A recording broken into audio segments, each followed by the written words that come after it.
है क्योंकि हमारे सर में हमेशा दर्द और कुछ न कुछ किया रहता है, उसके सामने में क्या छवि बनेगी। इसलिए प्रधानमंत्री यदि आहत हैं, जैसा कि आज लगा कि वो राजघाट पर उनकी ढंग से बिल्कुल उनके चेहरे पर जो एक असमंजसता दिख रही थी। उन्होंने ये कहा कि हम बात करेंगे उनसे, उन्होंने ये नहीं कहा कि हम रद्द कर देंगे। इसलिए ये जनता के दबाव की विजय है और राहुल गांधी ने उस दबाव को महसूस किया है। ये आप उसे मजबूरी कह लीजिए या रणनीति कह लीजिए या एक चुनावी चाल कह लीजिए, आप कुछ भी कह सकते हैं। शशांक जी, आपका क्या कहना है इस बारे में? देखिए, मैं इस पूरे मामले को 3 हिस्सों में देखता हूँ जी। एक तो जो दागी हैं उनको चुनाव नहीं लड़ने का जो एक विषय है वो हमारे पीपल्स रिप्रेजेंटेशन एक्ट में पहले से निर्धारित है जी। उसमें 2 साल से ज्यादा अगर किसी को सजा हो जाती है, तो आपने जयललिता के केस पे देखा होगा 2002 में किस तरह से ये हुआ था।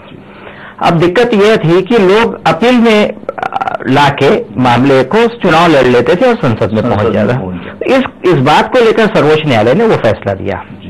दूसरा पक्ष में देखता हूं कि ये पूरा मामला जो सर्वदलीय बैठक हुई, सर्वदलीय बैठक के बाद सरकार ने जिस प्रकार से ये अध्यादेश लाने का निर्णय लिया, ये एक पक्ष है। अब इस पर आप गंभीरता से विचार करें तो मुझे ऐसा लगता है ये मामला भ्रष्टाचार दागी का नहीं है। ये मामला दरअसल न्यायपालिका और कार्यपालिका और विधायिका इनके बीच के संघर्ष का है, क्योंकि सर्वदलीय बैठक में सारे नेताओं ने इस बात पे एक स्वर से स्वीकार किया कि इस तरह के निर्णय सुप्रीम कोर्ट के जरिए नहीं आ सकते। तो सुप्रीम कोर्ट का बार बार कार्यपालिका और विधायिका के कार्य में दखल देना, इसके खिलाफ में कहीं ना कहीं ये माहौल बना। ये तमाम माहौल में जो जनप्रतिनिधि हैं, जो पार्टी है, जो सरकार है, वो ये नहीं भाप सकी कि आम आदमी का इस पर रिएक्शन क्या होगा, उसकी प्रतिक्रिया क्या होगी, और अचानक ये विधेयक आ गया जी। और नहीं, अचानक नहीं आया। इस अध्यादेश को लाने के लिए काफी दिन से तैयारी चल रही थी। काफी जो है वह मतलब कांग्रेस के द्वारा भी विरोध किया गया, दूसरी अन्य पार्टियों के द्वारा विरोध किया गया। उसके बावजूद जो है कांग्रेस द्वारा ये पूरा एक सर्वदलीय मीटिंग बुलाकर इस अध्यादेश को लाने की बात हुई। फिर अचानक ये राहुल गांधी द्वारा नया सिलसिला छोड़कर कि अध्यादेश बकवास और इसे फाड़ कर फेंक देना चाहिए, इस तरह से ये क्या माहौल बनाने की देश में प्रयास किया जा रहा है? उसका एक कारण ये है कि प्रतिपक्ष ने आवाज उठाई कि ये अध्यादेश के माध्यम से उच्चतम न्यायालय की अवमानना करना चाहती है सरकार, भ्रष्टाचारियों को बचाना चाहती है, दागियों को बचाना चाहती है। और ये सरकार चूंकि मजबूरी है, गठजोड़ की सरकार है जिसमें लालू यादव भी थे, वो भी गए अभी, तो इस गठजोड़ की सरकार में ये मजबूरी भी है। लेकिन ऐसी मजबूरी भी क्या कि सारे सिद्धांत और राजनीति की आत्मा ही भ्रष्ट होने लगे, ये और उसका उपयोग या उसका फायदा विपक्ष ने खासतौर से सुषमा स्वराज की आवाज उठा करके कि हम इसके खिलाफ हैं, इस पर राष्ट्रपति को हस्ताक्षर नहीं करना चाहिए। एक बात और कहूंगा कि अचानक नहीं हुआ। जब वो राष्ट्रपति के पास हस्ताक्षर के लिए गया, उन्होंने विधि विशेषज्ञों को बुलाया अपने पास राष्ट्रपति ने, और शायद ये संकेत मिला, मुझे ये स्मरण कराता है उस समय का जबकि श्रीमती सोनिया गांधी को प्रधानमंत्री पद की शपथ देने की बात की जा रही थी, दिलाने की बात की जा रही थी, और तत्कालीन राष्ट्रपति उस पर कुछ थोड़ी सी, यद्यपि उन्होंने ये नहीं कहा कि मैं इसके विरुद्ध हूं, लेकिन एक तरह का संदेश गया। ऐसा लगता है कि कांग्रेस को लगा कि कहीं राष्ट्रपति ने इसके ऊपर नानुकुर कर दी, इनकार न भी किया, तो प्रश्न चिन्ह भी अगर लगा दिए तो उसकी छवि खराब हो। नहीं, तो ऐसे में तो ये देखा जाए तो राष्ट्रपति जो अभी अपने तत्कालीन राष्ट्रपति है प्रणब मुखर्जी, इस राष्ट्रपति बनने के पहले केंद्र सरकार में एक महत्वपूर्ण मंत्री के पद पर आसीन है। हाँ, महत्वपूर्ण पद पर आसीन है। देखा जाए तो एक तरह से कांग्रेस का ही वो प्रतिनिधित्व करते रहे हैं, तो उनका डिसीजन भी कांग्रेस की आपसी खींचातानी या आपसी गुटबाजी की बात ही सामने लाएगा। जिस तरह कांग्रेस खेमे में बटी हुई है कि कुछ लोग इस अध्यादेश का विरोध कर रहे हैं, कुछ इसके फेवर में बात कर रहे हैं, तो कुल मिलाकर इससे सोनिया गांधी और राहुल गांधी की छवि या कमान जो उनकी जो पावर है। शशांक इस पर बात करेंगे। मेरा कहना है कि राजनीति में सब कुछ वो नहीं होता जो दिखता है। हमको भूलना नहीं चाहिए श्री राजीव गांधी के शासनकाल में जब उनका सिंहासन आरूढ़ किया जा रहा था, तब एक दावेदार प्रणब मुखर्जी भी थे और ये चर्चा मीडिया में चली थी, हम लोग भी मीडिया में सक्रिय थे और उसका खामियाजा उन्हें राजीव गांधी के शासनकाल में मंत्रिमंडल से बाहर रहने के रूप में भोगना पड़ा था। तो पुरानी खालिश, पुरानी बातें और फिर शायद इस उम्र में आकर के कई बार सिद्धांत भी कचोटते हैं, ये भी संभव होगा। बाकी शशांक बताएंगे इस पर। देखिए, आपकी बात को मैं आगे बढ़ाता हूँ कि इसमें हीरो अगर कोई है तो राष्ट्रपति अपने आप में है। कहीं ना कहीं मुझे लगता है राष्ट्रपति भवन में जो हलचल हुई, एक बड़ा खामोश हीरो है वो। जी, वो जो हलचल हुई है, मतलब ये अध्यादेश वापस लाने के पीछे की पूरी कहानी को अगर हम वो बात करें तो राष्ट्रपति है मूल इसके पीछे। देखिए, हम बहुत सारी बातें खुलकर नहीं कह सकते, लेकिन एक संभावना इस बात की, केवल एक कहानी समझ लीजिए कि क्या राष्ट्रपति भवन से कोई फोन राहुल गांधी के पास गया जब एक प्रवक्ता कांग्रेस पार्टी के प्रेस कॉन्फ्रेंस ले रहे थे और वो विषय भी यही था।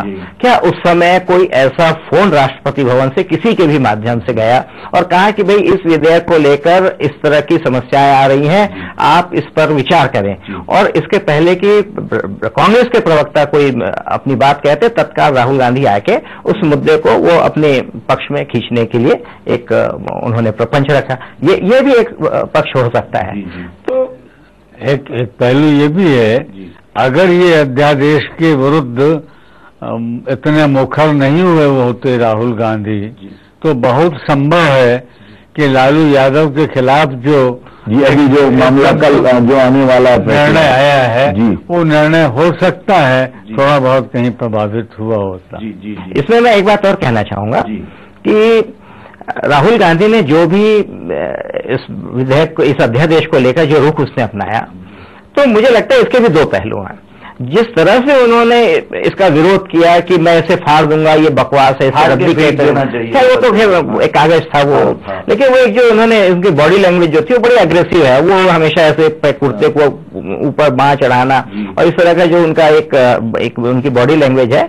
तो उस समय लोगों ने बड़ा विरोध किया कि प्रधानमंत्री देश से बाहर हैं और इस तरह से विरोध कर रहे हैं, उनका लहजा ठीक नहीं। ये बात सही है कि एक प्रजातांत्रिक व्यवस्था में किसी भी पार्टी के नेता को इस तरह से सरकार के खिलाफ में नहीं करना चाहिए। लेकिन इसका दूसरा पक्ष है, जब लालू यादव को सजा मिली या उनको दोषी ठहराया गया, तो आज देश का एक बड़ा हिस्सा अब इस बात को भी स्वीकार करता है कि शायद राहुल गांधी ने उस दिन जो किया वो सही किया। अगर वो कदम नहीं उठाया गया होता तो संभव है कि लालू यादव और रशीद जैसे लोगों को फिर से चुनाव लड़ने की पात्रता मिल जाती है और संसद पहुंच जाते हैं। नहीं, तो यह तो आपने जो कही बात एकदम सही कही कि राहुल गांधी ने जो किया, लेकिन राहुल गांधी ये पहले भी कर सकते थे या ये पार्टी फोरम पर बात रख के भी कर सकते थे। जो काम उन्होंने सार्वजनिक तौर पर कांग्रेस के विरुद्ध या सरकार के विरुद्ध जाकर जिस तरह से बयान, जिस तरह से उन्होंने उस दिन अध्यादेश के खिलाफ बोला तीसरी में प्रेस कॉन्फ्रेंस में, जहां अजय माकन जी प्रेस कॉन्फ्रेंस ले रहे थे, यह बात ये पार्टी फोरम में भी रख सकते थे, इंटरनल सरकार की कैबिनेट की बैठक में भी रख सकते थे, जैसा कि कैबिनेट की बैठक में फैसला लिया गया कि वो अध्यादेश वापस लिया जाएगा। तो ये प्रपंच करने की क्या जरूरत महसूस हुई? देखिए, इसमें सीधी बात यह है कि राहुल गांधी की अपनी एक सीमा है।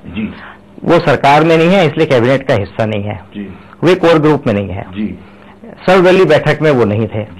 तो जो 3 स्तर पे जो निर्णय लिए गए, एक सर्वदलीय बैठक में हुआ, दूसरा कोर ग्रुप की बैठक में, फिर सरकार ने निर्णय लिया। यहाँ पर देखिए, कुछ लोग कहते थे कि माँ बेटे एक ही छत के नीचे रहते हैं, सोनिया गांधी को पता था तो राहुल गांधी को कैसे नहीं पता था। देखिए, वो लोग हमारे जैसे लोग नहीं है कि सवेरे नाश्ता और खाना टेबल पे एक साथ करते हैं। दोनों माँ बेटे अलग अलग हैं। संभव है कि उनको ये कम्युनिकेशन गैप हुआ होगा, ये संभव है, मैं नहीं जानता ऐसा हुआ है या नहीं हुआ है। लेकिन अब जब उनको लगा कि देश का जो मूड है और उन्होंने इसको एहसास किया कि अगर ये अध्यादेश रह जाता है और मान लो हमारे भ्रष्टाचार के आरोपों के ऊपर इस तरह के अध्यादेश को पारित कर देना, ये सरकार के बहुत खिलाफ जाएगा और चुनाव 5 राज्य के चुनाव है, उसके बाद लोकसभा का चुनाव है और सारा जो खेल चल रहा है वो इन्हीं बातों को, मतलब मूल रूप से अगर बात की जाए तो इस अध्यादेश के पीछे या राहुल गांधी के इस प्रपंच के पीछे या ये दागी व्यक्तियों को बचाना है या उनके खिलाफ अध्यादेश लाकर उनको संसद में नहीं देना है, इस कार्य के पीछे में आने वाला जो विधानसभा चुनाव है वो है। आपका क्या कहना है? नहीं, देखिए, ये इब्तदाई इश्क है, ये यही खत्म होने वाला नहीं है जी। ये एक भीड़ का दबाव जी और एक जनमत, ये भ्रष्टाचार के खिलाफ बहुत तेजी से जी उभर रहा है और भड़कने के कगार पे है। लाखों की तादाद में लोग भ्रष्टाचार के खिलाफ नारा लगाने के लिए खड़े हो जाते हैं। ये इसके बाद दूसरा कदम आप देखिए, ये जो हुई और अभी फैसले होंगे, उसके बाद तीसरा जो होगा जाकर के, इसके बाद में जो होने वाला है कि हम इनमें से किसी को भी वोट नहीं देते। ये जो रूलिंग है सुप्रीम कोर्ट की जी, ये बहुत महत्वपूर्ण है। अगर मान लीजिए 51% लोगों ने ये दे दी व्यवस्था कि हम इनमें से किसी को भी योग्य नहीं सकते, नन ऑफ दी अबव, तो क्या करेंगे? तो उस हालत में जो दबाव बनता और सभी पार्टियों की किरकिरी होती, वो तो नतीजे बताते कि किसके पक्ष में ज्यादा गए, किसके पक्ष में ज्यादा नहीं गए। ये दूसरा कदम है। तीसरा कदम इसके बाद जिसकी मैं संभावना देख रहा हूं, इसके बाद वो दबाव बनेगा राइट टू रिकॉल, वापस बुलाने का। अगर पंचायत पर लागू हो सकता है तो विधानसभा और लोकसभा में क्यों नहीं लागू हो सकता? ये स्थितियां देश में, ऐसा लगता है कि लोग चाहते हैं कि एक पारदर्शी सरकार बने, लोग चाहते हैं कि भ्रष्टाचार मुक्त सरकार बने। जिस तरह से भारत पर पड़ोस के हमले हो रहे हैं, जिस तरह से भारत की अर्थव्यवस्था लड़खड़ा रही है, बहुत बुरी स्थिति है भारत की अर्थव्यवस्था की। सारे दावे जो हैं वो खोखले सिद्ध होते चले जा रहे हैं। उस हालत में और स्वयं जिसकी नीतियों को अपना करके अमेरिका के नक्शे कदम पर हम चल रहे हैं, वहां पर जो ताजा खबरें हैं उनके मुताबिक उनके भीतर भी अर्थव्यवस्था में लड़खड़ाहट दिखाई दे रही है। तो ये इन सब से देश को उभारने के लिए, और आप ये मत भूलिए कि देश का 55-60% वोटर नौजवान है और नौजवान विचारशील नौजवान है, पढ़ा लिखा है और परिवर्तन, नौजवान के अंदर हमेशा परिवर्तन की भावना होती है। अब वो किसी के भी खिलाफ परिवर्तन होता है, राज्यों में जो वर्तमान सरकार है उनके खिलाफ हो सकता है, केंद्र की सरकार के खिलाफ हो सकता है। तो ये राहुल गांधी ने बहुत सोच समझ के, उनके जो सलाहकारों ने दिया। अब ये कहने का अंदाज थोड़ा बहुत विप्लवी था और जो कि प्रधानमंत्री को इस उम्र में आकर के आहत कर गया गहराई तक, उनके जख्म भरना जरा मुश्किल होंगे। नहीं, देखा जाए तो दंगे साहब, अपन बात करेंगे पिछले पूरे 10 सालों की, करीब 9-10 साल से मनमोहन सिंह जी प्रधानमंत्री हैं और जो बहुत बढ़िया ट्यूनिंग जो कही जाती है कि सोनिया गांधी जो यूपीए की अध्यक्षा हैं, उनकी और मनमोहन सिंह की बहुत अच्छी ट्यूनिंग जो चल रही है, इनका तालमेल बहुत अच्छा है, जिस कारण से वो सरकार को बिना किसी दबाव के और लेके जा रहे थे आगे तक। यह पहली बार हुआ है जब इन दोनों के बीच में एक आपस में ट्यूनिंग गड़बड़ाती दिख रही है। उठ के आ रहे हैं आपकी खबरों का। मुझे लगता है कि ये मामला, मैं आपको जैसे बता रहा हूँ, ये अकस्मात पैदा हुआ एक घटनाक्रम है। इसमें शायद सोनिया गांधी और राहुल गांधी के बीच में इस विषय पर कोई बातचीत नहीं हुई थी। इसलिए जब राहुल गांधी ने ये मामला उठाया तो बाद में सोनिया गांधी को हस्तक्षेप करना पड़ा कि नहीं, पूरी सरकार और पूरा संगठन जो है वो प्रधानमंत्री के साथ है। तो कहीं ना कहीं ये अकस्मात उठाया गया कदम था, कहीं ना कहीं किसी की प्रेरणा से उठाया गया कदम था, कहीं ना कहीं जन भावना के जो विपरीत एक काम हो रहा था उसको रोककर उसको चुनावी, उसको एक तरह से वोट की राजनीति के तहत मोड़ने की कोशिश, और जिस प्रकार से विपक्ष लगातार सरकार पर हमला कर रही है, तो मुझे लगता है इन सब चीजों को मिलाकर ये निर्णय लिया गया। पार्टी के इंटरनल फोरम पर भी निपटाया जा सकता था। बिल्कुल, ये जैसे प्रधानमंत्री जी की पद की गरिमा जो खराब हुई है, ये अगर राहुल गांधी चाहते तो प्रधानमंत्री से बात करके, पार्टी फोरम में बात रख के प्रधानमंत्री से इस अध्यादेश को वापस लाने की बात भी कर सकते थे, जो कि वैसा नहीं हुआ। अगर ऐसा होने से देश की गरिमा, प्रधानमंत्री की गरिमा और कांग्रेस की गरिमा तीनों की बन सकती थी। नहीं, वो तो होता, लेकिन राहुल गांधी हीरो नहीं बन सकते। जी बिल्कुल, तो मतलब यही अपनी ये जो चर्चा हो रही है, इसका मतलब ही यही है कि सारे लोगों को इससे कोई मतलब नहीं है। सारे लोगों को ये मतलब नहीं कि भ्रष्टाचारी दागी व्यक्ति संसद में आए न आए, सबको अपनी छवि बनाने से मतलब है, चुनाव में जीतने से मतलब है, एक राजनीति करने से मतलब है। राजनीति पुष्टिकरण के लिए वो किसी भी प्रकार का प्रपंच कर सकते हैं, यह बात निकल कर आ रही है। नहीं, इसका निष्कर्ष ये है कि जिस तरह से भी किया गया हो, जिसने भी किया हो, जिस कारण से भी किया गया हो, जो किया गया वो सही किया गया। उसका एक संदेश और है शशांक जी, वो ये कि राहुल गांधी का कद इतना बड़ा है कि उनके एक वक्तव्य के बाद पूरा संगठन उनके साथ खड़ा हो गया।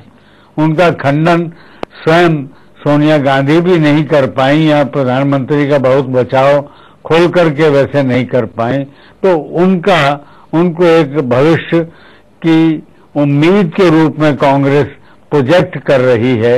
उम्मीद कहां तक सफल होती है ये वक्त बताएगा। ये कह सकते हैं कि भावी प्रधानमंत्री की बात को वर्तमान प्रधानमंत्री ने खुशी खुशी या टूटे मन से स्वीकार कर लिया। वो कांग्रेस के भावी प्रधानमंत्री, कांग्रेस के भावी प्रधानमंत्री हैं कि नहीं, ये समय बताएगा, जनता तय करेगी। तो चलिए आज इस चर्चा को यहीं विराम देते हैं। कुल मिलाकर इस चर्चा से यही निष्कर्ष सामने आता है कि जैसा भी हुआ, लेकिन यह अच्छा है, देश के लिए अच्छा है, समाज के लिए अच्छा है, भारतीय लोकतंत्र के लिए अच्छा है कि सुप्रीम कोर्ट ने जो रूलिंग पास की थी कि जो व्यक्ति 2 साल से ऊपर की जिनको सजा हो, या जो इस तरह से किसी भी जुर्म में इन्वॉल्व हो, कोई भ्रष्टाचार में इन्वॉल्व हो, वह संसद में नहीं जा सकता। अगर यह अध्यादेश सरकार वापस ले लेती है तो दागी व्यक्ति संसद में नहीं पहुंच पाएंगे। इसके बाद वो बिल भी वापस लेने वाली है। जी जी जी जी हाँ, बिल वापस लेने हैं, तो इससे देश का भला होगा। तो आने वाला समय बताएगा कि ये बिल कैसे वापस लिया जाता है और लोकतंत्र किस दिशा की ओर भारत का बढ़ता है। मेरे साथ इस परिचर्चा में आपने भाग लिया, इसके लिए रमेश नैया जी आपको धन्यवाद देता हूँ। शशांक शर्मा जी आपका बहुत बहुत धन्यवाद।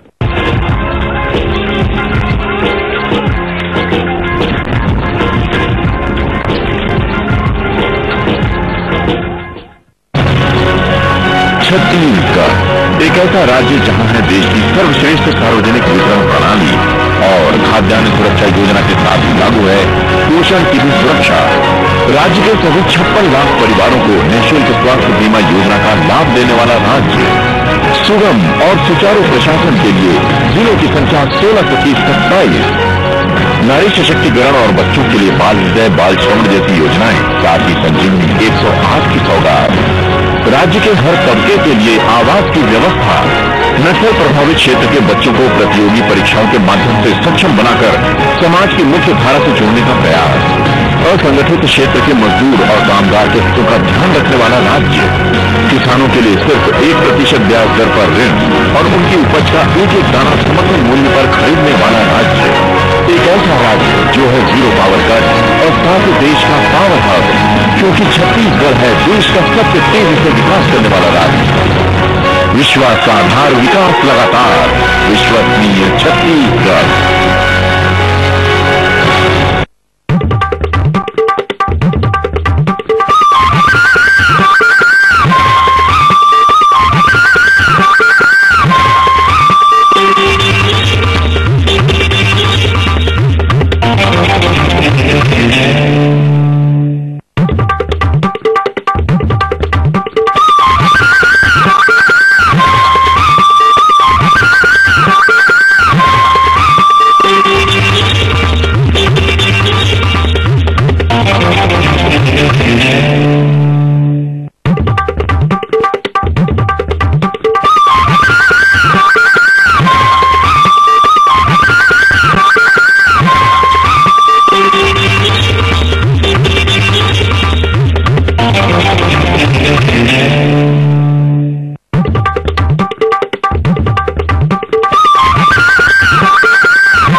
का सिरमौर कोरिया जिले में गांव को विकास से जोड़ने 175 सड़कों और 41 बड़े पुलों का निर्माण कराया गया है। नागरिकों को शुद्ध जल प्रदाय हेतु जल शोधन यंत्र और आयरन रिमूवल प्लांट स्थापित किया गया है। विशेष पिछड़ी पंडो जनजाति के बच्चों की बेहतर शिक्षा हेतु सर्व सुविधा युक्त आवासीय विद्यालय संचालित किया जा रहा है। जिले के 7,691 वनवासी हितग्राहियों को वन अधिकार पत्र प्रदान किया गया है। कृषि उत्पादन बढ़ाने जैविक खाद का प्रयोग किया जा रहा है। कोरिया जिले में जिला प्रशासन द्वारा किसानों के लिए नापेड टांकों का निर्माण कराया गया है, जिसमें जैविक खाद बनाई जाती है। वर्ष 2003 तुलना में धान खरीदी में 11 गुना से अधिक वृद्धि हुई है। जिले में मत्स्य उत्पादन बढ़ाने आधुनिक केश कल्चर कार्य योजना पर अमल किया जा रहा है। बड़ी संख्या में कोसा फल के उत्पादन को देखते हुए जिला प्रशासन द्वारा एकीकृत कार्य योजना के तहत धागाकरण यूनिट की स्थापना की गई है। वर्ष 2012 में महिला समूह द्वारा संचालित महिला गृह उद्योग को मिनी माता सम्मान से नवाजा गया है। विकास का आधार, विकास लगातार, विश्वसनीय छत्तीसगढ़।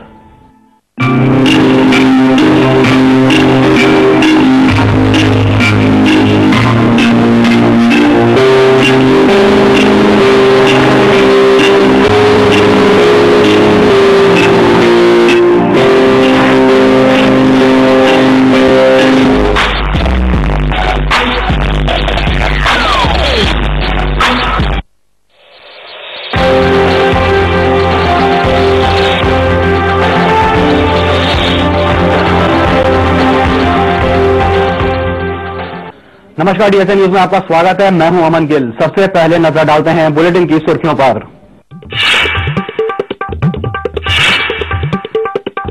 रायपुर में सीएम निवास घेरने की कोशिश, कांग्रेस कार्यकर्ताओं की पुलिस से झड़प, सरकार को जमकर कोसा, शहर का यातायात हुआ प्रभावित।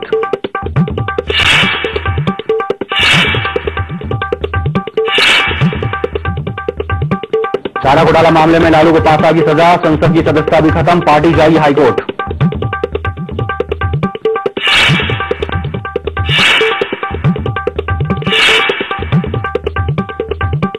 जगदलपुर में डॉक्टर रमन सिंह ने किया मेडिकल कॉलेज का लोकार्पण, आम सभा को किया संबोधित।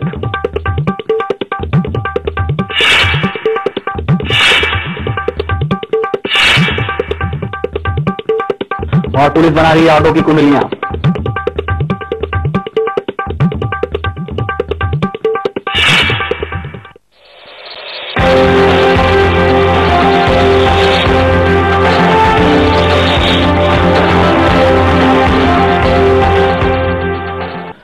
शहर जिलाध्यक्ष विकास उपाध्याय के नेतृत्व में कांग्रेस ने सीएम हाउस घेराव का प्रयास किया। घेराव से 2 घंटे पहले ही ओसीएम चौक, सिविल लाइंस, राजभवन चौक, गांधी उद्यान चौक सहित सीएम निवास की ओर जाने वाले सभी चौक चौराहों पर पुलिस ने सड़कों पर खंभे गाड़कर बैरिकेड लगा दिए थे। कांग्रेस के सीएम हाउस घेराव की वजह से शहर के लोग परेशान हो गए। पुलिस ने सुबह 9 बजे से ही सीएम हाउस जाने वाले रास्तों पर बैरिकेड लगा दिए। इसकी वजह से स्कूल जाने वाले बच्चे, दफ्तर पर काम करने जाने वाले लोगों को जबरदस्त परेशानी उठानी पड़ी। घेराव की सबसे खास बात रही कि घेराव करने आए कांग्रेसियों ने राशन कार्ड समेत साइकिल और मशीन वितरण को लेकर सरकार को जमकर कोसा। राजधानी में शहर कांग्रेस के नेतृत्व में विभिन्न मुद्दों को लेकर सैकड़ों कांग्रेसियों ने सीएम हाउस घेरने की योजना बनाई, पर वे अपने मकसद में सफल नहीं हो पाई। मुख्यमंत्री निवास को घेरने निकले कांग्रेसियों को पुलिस बल ने गिरफ्तार कर लिया। इस बीच जमकर धक्का मुक्की भी हुई। कांग्रेसियों को रोकने के लिए पुलिस प्रशासन ने मोती बाग के सामने पुख्ता इंतजाम कर लिए थे। राज्य सरकार की नीतियों के खिलाफ कांग्रेस ने चुनावी अभियान को हवा दी है। शहर कांग्रेस अध्यक्ष विकास उपाध्याय के नेतृत्व में सैकड़ों कांग्रेस कार्यकर्ताओं ने भाजपा सरकार के खिलाफ जमकर आक्रोश जताया। कांग्रेस ने राशन कार्ड वितरण, मशीन और साइकिल वितरण में धांधली होने का आरोप लगाया है। तो देखिए, सवाल इस बात का है कि भारतीय जनता पार्टी की सरकार ने नगर सुराज में जो ढोंग और डकैतियां किया, गरीबों को छला और उसके दोबारा राशन कार्ड के नाम पर, साइकिल और सिलाई के नाम पर, इन सारे मामलों पर जो गरीबों के साथ उन्होंने अन्याय और अत्याचार किया है। किसी भी गरीब को कार्ड नहीं मिला, राशन कार्ड, किसी भी गरीब को साइकिल और सिलाई मशीन नहीं मिली। केवल और केवल भाजपा के कार्यकर्ता और भाजपा के दलालों बिचौलियों को साइकिल सिलाई मशीन मिली, उन्हीं को गरीबी रेखा कार्ड मिला और गरीबों को भूरा कार्ड दिया जा रहा है, सामान्य कार्ड। उसको लेकर के पूरी जनता वार्डों से आज उमड़ पड़ी है। सिलाई मशीन वितरण, राशन वितरण को लेकर नगर सुराज में 500 करोड़ रुपए से भी ज्यादा से आवेदन इस राजधानी के 70 वार्डों से आते हैं, लेकिन सिर्फ 7 साल में रमन सिंह जी ने राशन कार्ड बनाने का काम किया है। कभी 7 रंग का राशन कार्ड, कभी 3 रंग का राशन कार्ड, लोगों को दिग्भ्रमित करने का काम कर रहे हैं। इनके मंत्री खाली बेवकूफ बनाने का काम करते हैं। जो लोगों ने इनको वोट देने का काम किया, उनके साथ छलने का काम किया। आज शहर जिला